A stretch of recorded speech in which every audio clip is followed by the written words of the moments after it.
तो आपको जनरल नियम बताए थे और संभवतः ये नियम सबको मालूम। अब मैं आपको असर्टिव सेंटेंस के कुछ विशेष नियम बता रहा हूं। इन नियमों को आप लोग ध्यान से सुनिए, फिर उसका मैं एक एक उदाहरण लिख के भी बताऊंगा। सबसे पहली बात तो ये कि अगर रिपोर्टेड स्पीच में वोकेटिव केस होता है तो उसे रिपोर्टिंग स्पीच का ऑब्जेक्ट बना देते हैं, जिससे आप परिचित ही थे। और वोकेटिव केस का मतलब क्या होता है? संबोधन कारक, जिसको संबोधित करके कोई बात कही जाए। और दूसरा नियम एक और है कि इसी नियम को हम एड्रेसिंग से भी बना सकते हैं। दूसरी बात विशेष नियम में क्या है कि अगर कहीं पर भी सेंटेंस में नीड नॉट का प्रयोग हो जाए तो हमने पहले ही बताया था कि उसमें किसी प्रकार का कोई परिवर्तन नहीं करते हैं। तीसरी बात, कभी कभी ऐसा होता है कि सेंटेंस में, खास करके रिपोर्टेड स्पीच में, निरर्थक शब्द दे दिए जाते हैं। कैसे शब्द दे दिए जाते हैं? निरर्थक शब्द दे दिए जाते हैं। और निरर्थक शब्दों में ज्यादातर वेल या यूसी का प्रयोग होता है। किसका प्रयोग होता है? वेल या यूसी का प्रयोग होता है। ऐसी परिस्थिति में जब हम डायरेक्ट स्पीच में बदलते हैं तब इन निरर्थक शब्दों को हटा दिया जाता है। इन निरर्थक शब्दों को क्या कर दिया जाता है? हटा दिया जाता है। इसके अलावा अगला नियम क्या है? अगला नियम यह है कि अगर कोई ऐसी कल्पना कर ली जाए जिसके पूरे होने की संभावना न हो और वह इफ से चालू हो, तो ऐसी परिस्थिति में उस सेंटेंस में भी कोई परिवर्तन नहीं करते हैं। ये बात क्लियर हो गई? ऐसी कल्पना जिसके पूरे होने की संभावना न हो। और इसके बाद अगर सेंटेंस में रिपोर्टेड स्पीच में थैंक यू का प्रयोग हो, किसका प्रयोग हो? थैंक यू का, तो हम रिपोर्टिंग स्पीच में थैंक का प्रयोग कर देते हैं। किसका प्रयोग कर देते हैं? थैंक का। और अगर सेंटेंस में कहीं आ गया है सर है या मैडम है, ऐसे शब्द आ गए हैं, तो ऐसे शब्दों को रिपोर्टिंग स्पीच के वर्ब के पहले इन शब्दों को हटा करके रिस्पेक्टफुली का प्रयोग कर देते हैं। किसका प्रयोग कर देते हैं? रिस्पेक्टफुली का प्रयोग कर देते हैं। अगर रिपोर्टेड स्पीच में फील आया है तो ऐसी परिस्थिति में हम फील को फेल्ट में बदल देते हैं। किसमें बदल देते हैं? फेल्ट में बदल देते हैं। और अगर हो पाया है तो उसे हम रिपोर्टिंग स्पीच की वर्ब बना करके होप्ड में बदल देते हैं। तो इस तरह से ये नियम हुए तुम्हारे विशेष नियम में। अब इनका मैं एक एक एग्जाम्पल आप लोगों को समझा देता हूं, उसी के अनुसार आप लोग चलिए। देखिए, एक तो हमने बताया था कि अगर आपका वोकेटिव केस आ जाए, संबोधन कारक आ जाए, और ये वोकेटिव केस रिपोर्टेड स्पीच के प्रारंभ में भी लिखा जा सकता है और वाक्य के अंत में भी लिखा जा सकता है, तो उसे हम रिपोर्टिंग स्पीच का ऑब्जेक्ट बना देते हैं। ये कल आप लोग पढ़ चुके हैं, फिर मैं एक बार बता देता हूं।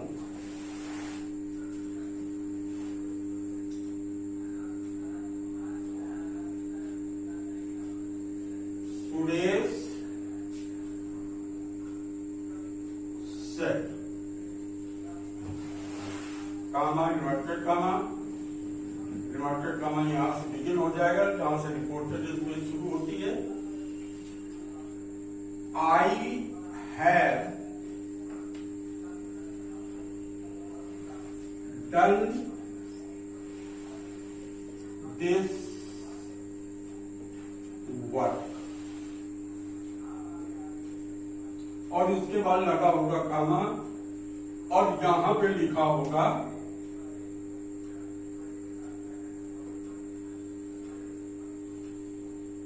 सीता। अब देख लीजिए यहां पर सुरेश ने सीता को संबोधित करते हुए कहा है। वोकेटिव केस तुम्हारा वाक्य के अंत में आया है, और वोकेटिव केस को संबोधन कारक कहते ही है। तो इस वोकेटिव केस को हम रिपोर्टिंग स्पीच का ऑब्जेक्ट बना देंगे, तो हो जाएगा आपका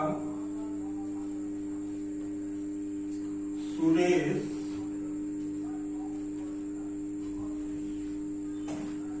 टोल्ड सीता, और भाई कामा इन्वर्टेड कामा हटा करके क्या लगा देते हैं, दैट, तो लगा दिया आपने दैट। आई फर्स्ट पर्सन है तो सब्जेक्ट से बदल जाएगा, तो सुरेश के स्थान पर आ जाएगा ही, और ये प्रेजेंट परफेक्ट का है, तो प्रेजेंट परफेक्ट जो है बदल जाएगा पास्ट परफेक्ट में, तो हो जाएगा हैड डन। और निकटता प्रकट करने वाले शब्द दूरी प्रकट करने वाले शब्दों में बदल लेते हैं, हैड डन। ठीक, निकटता प्रकट करने वाले शब्द किसमें बदल जाते हैं, दूरी प्रकट करने वाले शब्दों में। तो हो गया दैट ही हैड डन, और दिस किस में बदल जाएगा, दैट में बदल जाएगा, और इसके बाद आ जाएगा वर्क। इसके बाद लगा दीजिए आप थोड़ी स्टार्ट। समझ में आ गई बात। अब दूसरा नियम हमने बताया कि जहां कहीं पर भी नीड नॉट का प्रयोग हो तो उसमें किसी प्रकार का कोई परिवर्तन नहीं करते। देख लीजिए अगला एग्जाम्पल, अगला सेंटेंस है तुम्हारा, he said to his wife I need not go there now. He said to his wife, comma inverted commas begin, I need not go there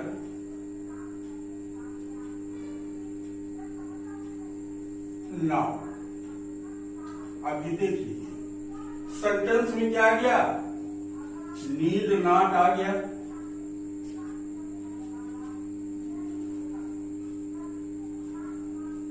तो he said to his wife I need not go there now. तो अब said है, said के आगे object है, तो said किस में बदल जाएगा, टोल्ड में बदल जाएगा तो हो गया ही टोल्ड हिज वाइफ। यहां तक कोई दिक्कत है नहीं। कामा इन्वर्टेड कामा हटा करके लगा दिया दैट। दैट के बाद आई को ही से बदल दिया तो आ गया ही। और हमने नियम में भी बताए कि अगर नीड नॉट आ जाए तो उसमें कोई परिवर्तन नहीं होता, तो नीड नॉट का नीड नॉट हो जाएगा। इसके बाद आ गया गो। गो के बाद आ गया देयर। और नाउ किसमें बदल जाएगा? देन। फुल स्टॉप लगा दिया। ये आपका हो गया दूसरा नियम। इसके बाद तीसरा नियम हमने आपको बताया कि अगर रिपोर्टेड स्पीच में निरर्थक शब्द आ जाते हैं, कैसे शब्द आ जाते हैं? निरर्थक शब्द आ जाते हैं तो निरर्थक शब्दों को इनडायरेक्ट बनाते समय हटा दिया जाता है। क्या कर दिया जाता है? हटा दिया जाता है। और निरर्थक शब्दों में हमने कौन कौन से शब्द बताए थे? एक बताया था वेल और एक बताया था यूज। देखिए, एक है आपका वेल और एक है आपका use. My mother said well Ram I shall give you a pen. तो देख लीजिए, my mother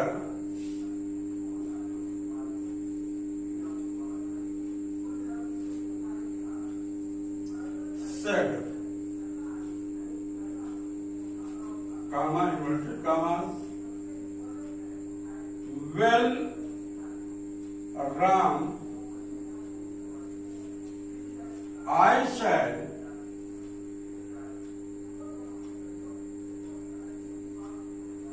give you a pen।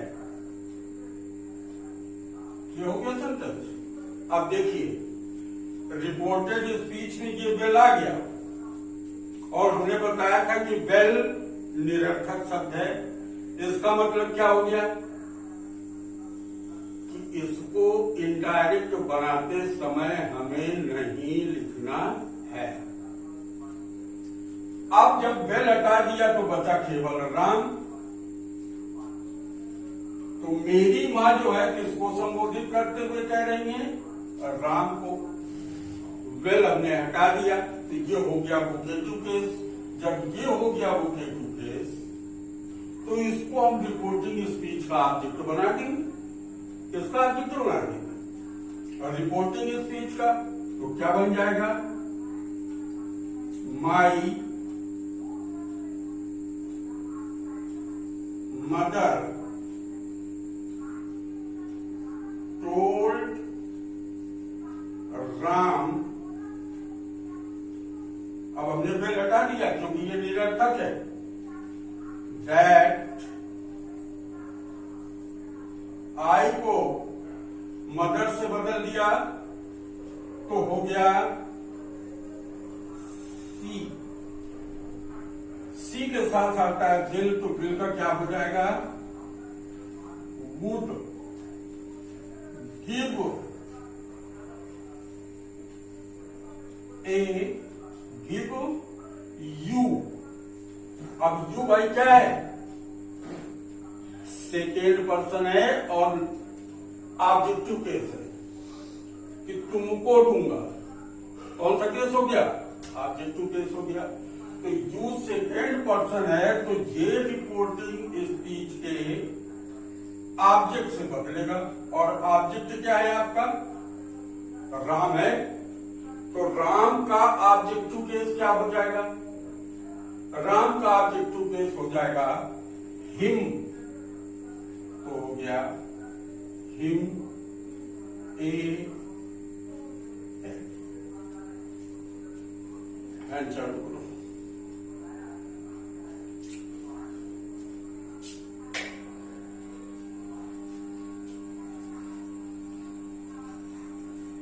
ये आपने देख लिया। अगर यूसी आ जाए तो आपको यूसी हटा देना है, वेल आ जाए तो आपको वेल हटा देना है। अब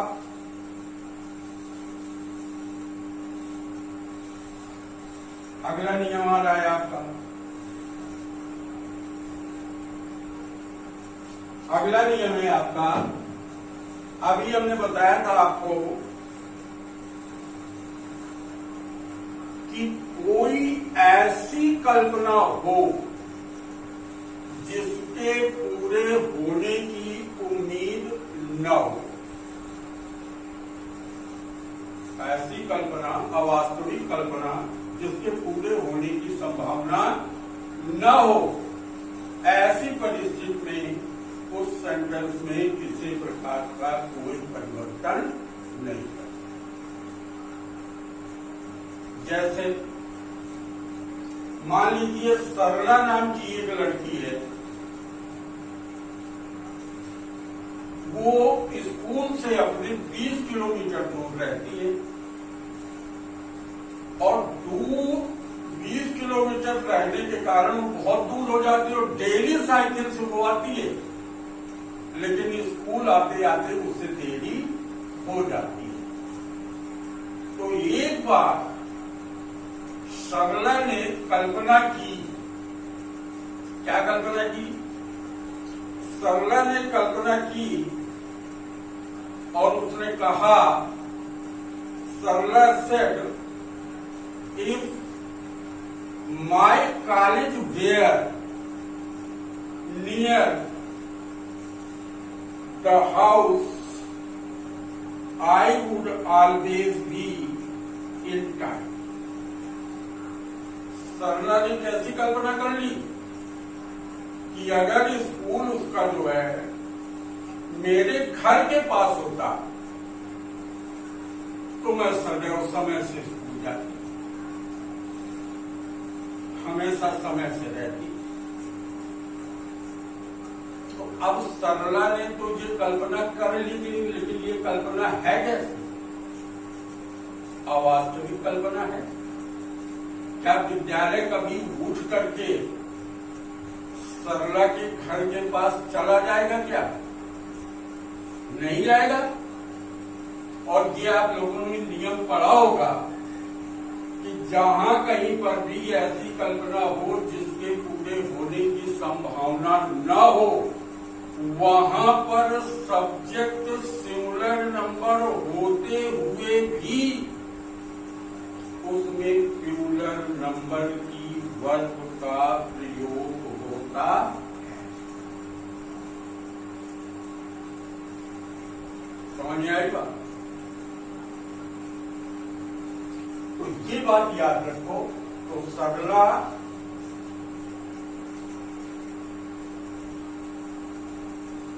set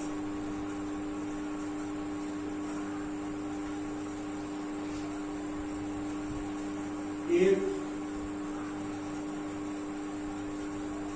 my college were near my home,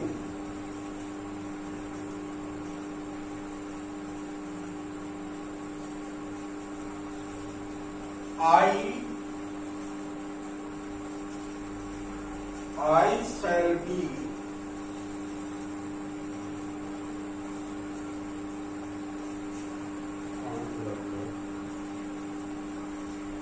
I would always be in time. I would always be in time. ये है। अभी हमने बताया कि सब्जेक्ट सिंगुलर नंबर का हो तो उसके साथ प्लूरल नंबर की वर्ब का प्रयोग होता है इन परिस्थितियों में जब ऐसी कल्पना हो जिसके पूरे होने की संभावना ना हो। तो ये माई कॉलेज जो है आपका सिंगुलर नंबर है। तो सिंगुलर नंबर की वर्ब का प्रयोग होना चाहिए था, तो वाज आना चाहिए था, लेकिन वाज नहीं है, वर आया है। क्यों आया वर?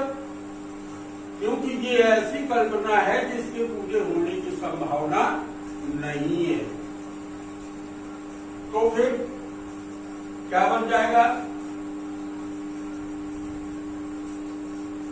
सरला said that if, अब माई ये फर्स्ट पर्सन है तो सरला से बदल जाएगा और सरला का पॉजिटिव केस क्या हो जाएगा? Her, if her college were near her home,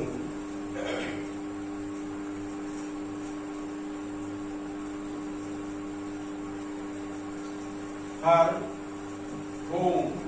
अब आई को सरला से बदल दोगे तो क्या हो जाएगा? she would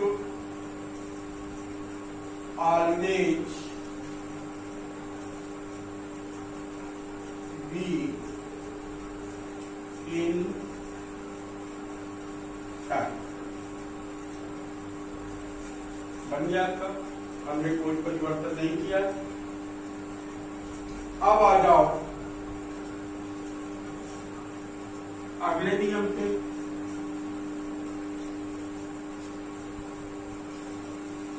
अगले नियम पे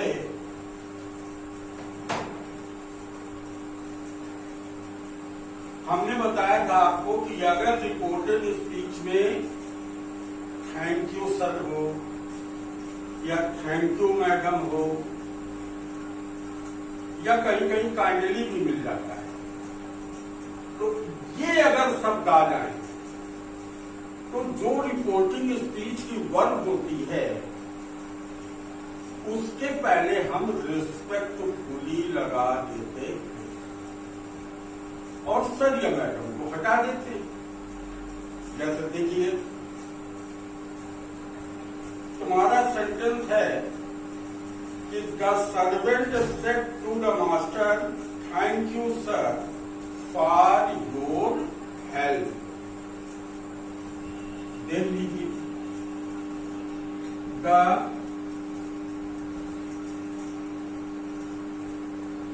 servant said his master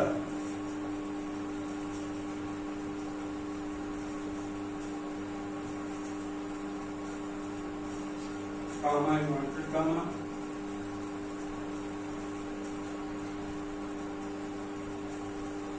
thank you sir for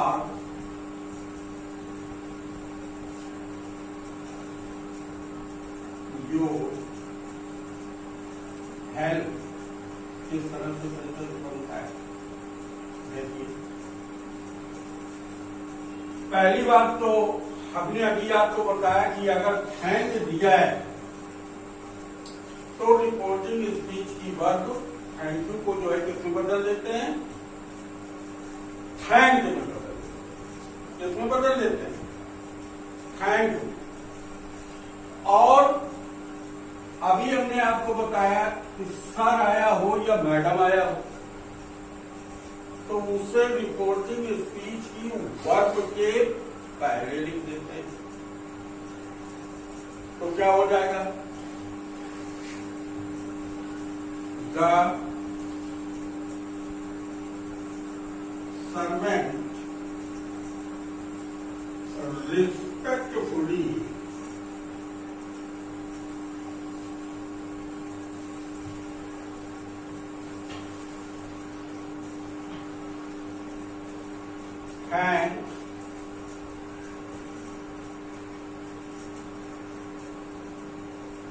his master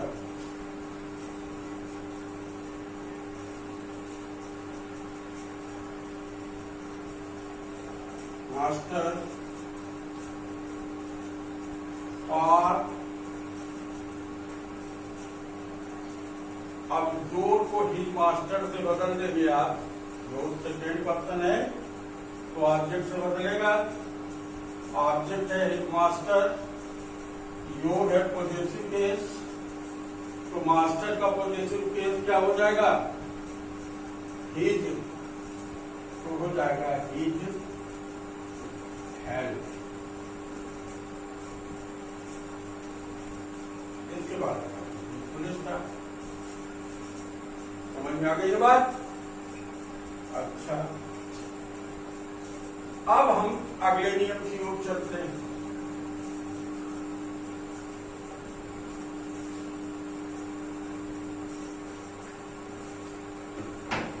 अगला नियम है कि अगर रिपोर्टेड स्पीच में फील का प्रयोग हो, किसका प्रयोग हो? फील का, तो उसे हम रिपोर्टिंग स्पीच में फेल्ट में बदल देते हैं। किसमें बदल देते हैं? फेल्ट में बदल देते हैं। और जैसे सारी, आई फील सॉरी वाली बात आ गई अगर, तो हम सारी को सारी भी लिख सकते हैं और रिग्रेटेड भी लिख सकते हैं। क्या लिख सकते हैं? रिग्रेटेड भी लिख सकते हैं। देखिए सेंटेंस आप, जैसे सेंटेंस है Anand said I feel sorry for what I have said. देख लीजिए,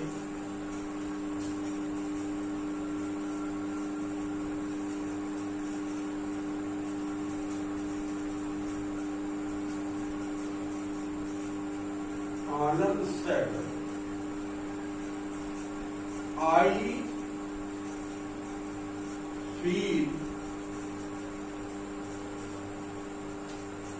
sorry for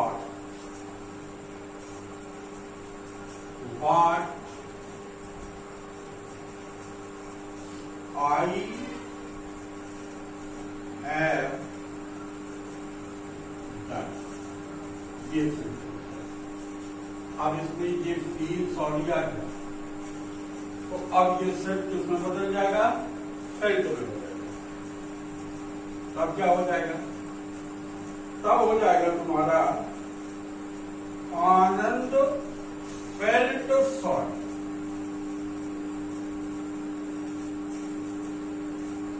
Anand felt sorry for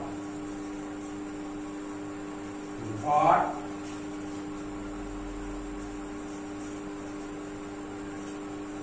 और व्हाट के बाद आई आ गया तो आनंद से बदल देंगे आप, तो हो जाएगा ही। और ये प्रेजेंट परफेक्ट है तो पास्ट परफेक्ट में हो जाएगा, तो हो जाएगा हैड, और इसके बाद आ जाएगा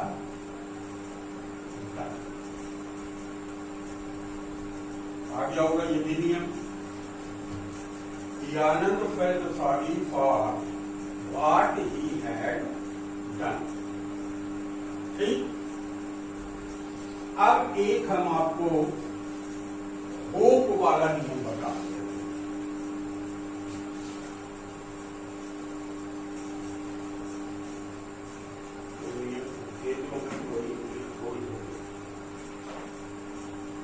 अब आ जाओ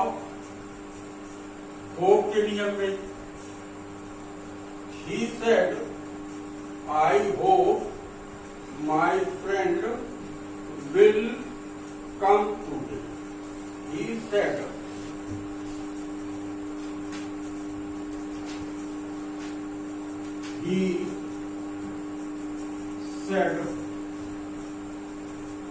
I hope my friend,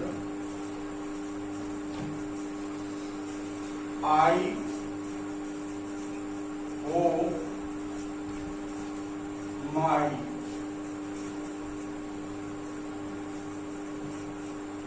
friend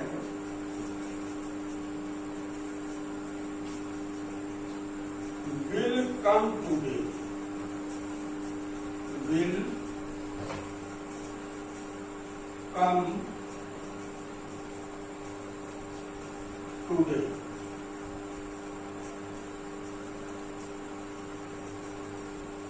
ये देखिए होप आ गया।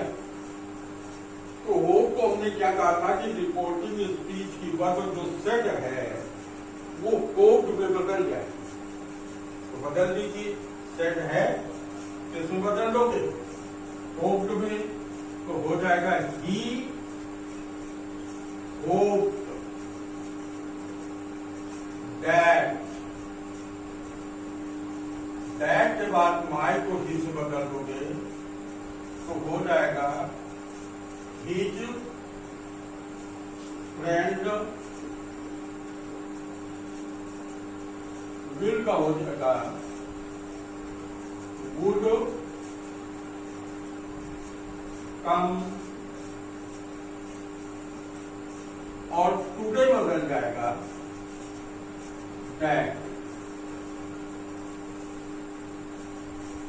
समझ आएगा बात? तो इस तरह के आपके जो विशेष नियम है वो विशेष नियम हमने आज आपको बता दी। आज से आप लोगों का असर्टिव सेंटेंस समाप्त होता है। धन्यवाद।